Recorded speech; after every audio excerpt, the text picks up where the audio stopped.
আসসালামু আলাইকুম ফেসবুক বন্ধুরা, কেমন আছেন? তার পাশে আমার ইউটিউব চ্যানেলও আছে, আপনারা সবাই দেখেন, আমার খুব ভালো লাগে।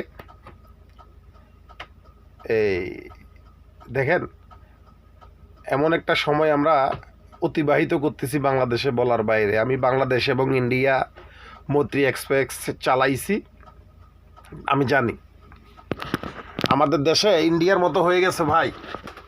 দুই ধরনের, একটা হচ্ছে উঁচু জাত, একটা হচ্ছে নিচু জাত।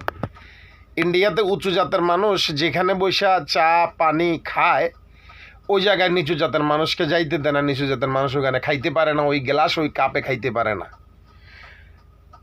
অ্যাটলিস্ট আমার বাংলাদেশে এরকম হয়ে গেছে। আমার বাংলাদেশে এরকম দেখতেছি অলরেডি ভাই। কোটি টাকার গাড়ি চালাচ্ছি, কোটি টাকার প্যাসেঞ্জার যাচ্ছে আমাদের গাড়িতে, কিন্তু ড্রাইভারদের, যাক ওটা বলবো না, কাউকে উদ্দেশ্য করে কোনো কথা বলা ঠিক না। আর আমি এমন একটা ছেলে, উদ্দেশ্য করে কোনো কথা বলতে আমার পছন্দ না।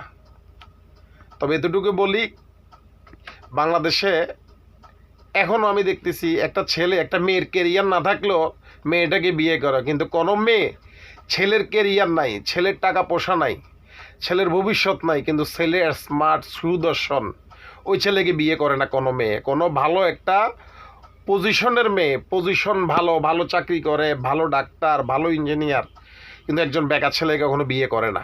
বিয়ে করলেও তার ফ্যামিলি তাকে মেনে নেয় না। তা আমার বাংলাদেশ থেকে ইন্ডিয়ার মতো এরকম উঁচু জাত নিচু জাত যেন না থাকে।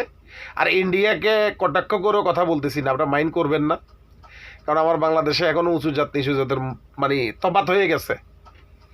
আমাদের এলাকাও আছে, আমি তো অন্য এলাকার কথা বাদ দিলাম, আমার নিজের এলাকাও আছে যাদের অবস্থান ভালো, তাদের অবস্থানের সাথে অবস্থানের সম্পর্ক ভালো।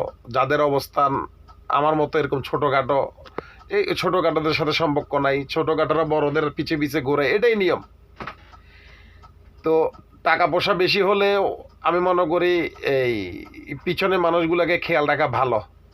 আজকে আছে কালকে নাই। এই যে রাস্তাঘাটে আজকে একটা অ্যাক্সিডেন্ট দেখলাম কক্সবাজার রোডে, 10 জন মারা গেছে। সবাই কিন্তু পয়সাওয়ালা, যেহেতু প্রাইভেট গাড়ি নিয়ে গেছে, মাইক্রো নিয়ে গেছে, পয়সাওয়ালা।